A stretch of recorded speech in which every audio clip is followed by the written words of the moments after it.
Hey everyone, welcome to Thursday with Pastor Dan. We're going to go a little off script today. I'm still going to give you some scripture. I've kind of ran through the Psalms in the book I have that's kind of our guiding source, and then the other ones I have all kind of use the same ones.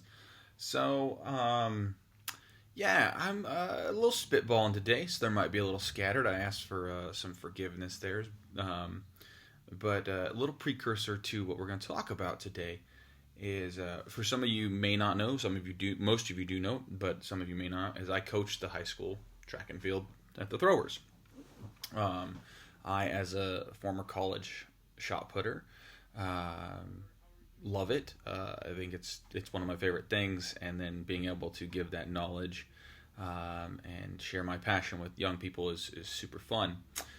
There's one thing I've noticed, and I don't know if it's just that I didn't engage with high school students a lot before this, but there is this reticence and this anxiety and this fear, especially of failing, especially of looking foolish, of oh my goodness, someone might judge me, or this wanting to be absolutely perfect immediately. Um, a lot of people think you can just go pick up a round shot put and throw it far. Um, and the best in the world would say that that's not how that works. Those of us who got to do it at a collegiate level would say that's not how that works. It takes years of work. The technique is incredibly difficult, and the slightest thing done wrong in that technique, and it's just not going to be as good as it could be. And there's always something to fix, and there's always something to work on. Um, the best thrower in the world right now, Mel, is named Ryan Krauser, and he's eyeing the world record. And in an interview recently, he had said something to the fact of, I'm nowhere near where I want to be. And he's inches from the world record. But these kids, these young people, and I think it's an indication of our society as a whole, fear failure, fear messing up, fear looking foolish. They live on this razor thin line of fear and trepidation, um, all while trying to be perfect. But the only way you get to perfection is to fall flat on your face. And I've been struggling with this. I've been working with this. I think this extends to all of us. We all have this innate fear of being judged, this innate fear of failing and coming up short. Um, it was a famous basketball player just got a ball from his mom. He might have been a college basketball player.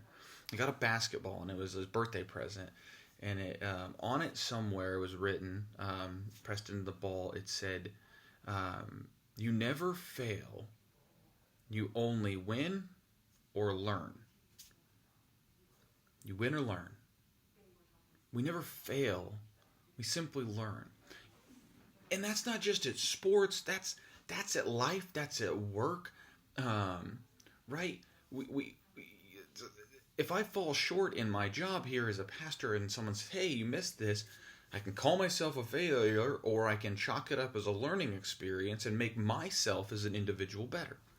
I can bemoan the fact that I haven't done enough scripture reading or praying or etc. in my spiritual life, our spiritual lives, and I can collapse and call myself a failure, or I can chalk it up and find a way to learn how to make that as important as it should be, or a time to make it happen.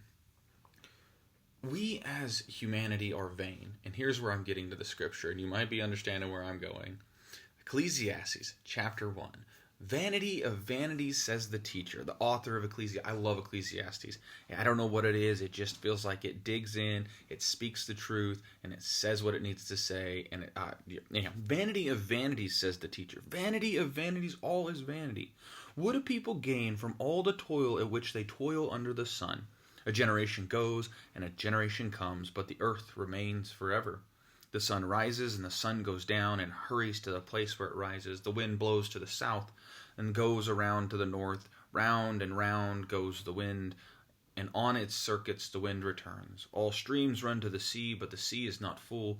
To the place where the streams flow, where they continue to flow. All things are wearisome, more than one can express. The eye is not satisfied with seeing, or the ear filled with hearing. What has been is what will be, and what has been done is what will be done. There is nothing new under the sun. Is there a thing of which it is said, see, this is new? It has already been. In the ages before us, the people of long ago are not remembered, nor will there be any remembrance of people yet to come by those who come after them. Whoa, that's some heavy stuff. But here's the reality of it.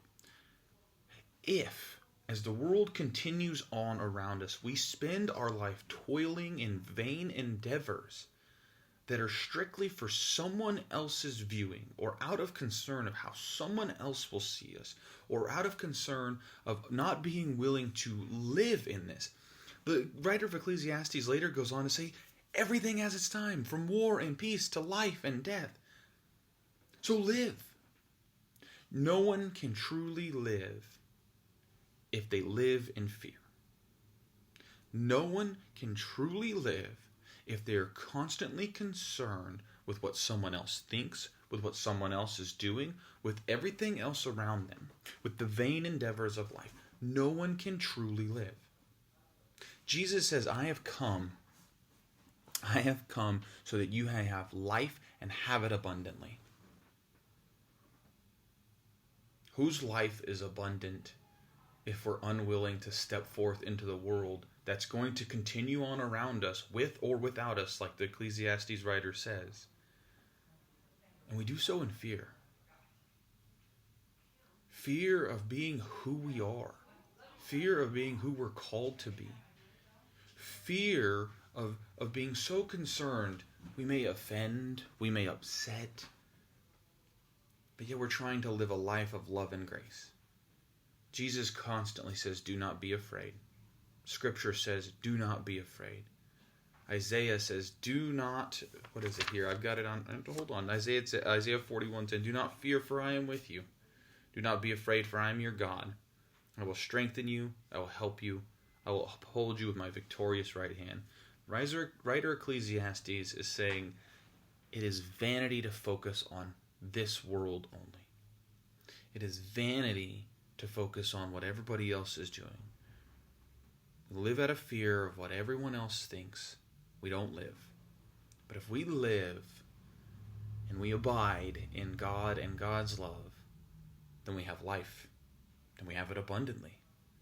And we can cast fear aside and know that we are loved and we are who we are, and go forth failing, learning, getting up, trying again, and growing each and every day. Hope you all have a great week. I know it's a little bit long, but I guess I had something to get off my chest. Hope you all have a great week. Hope to see you soon.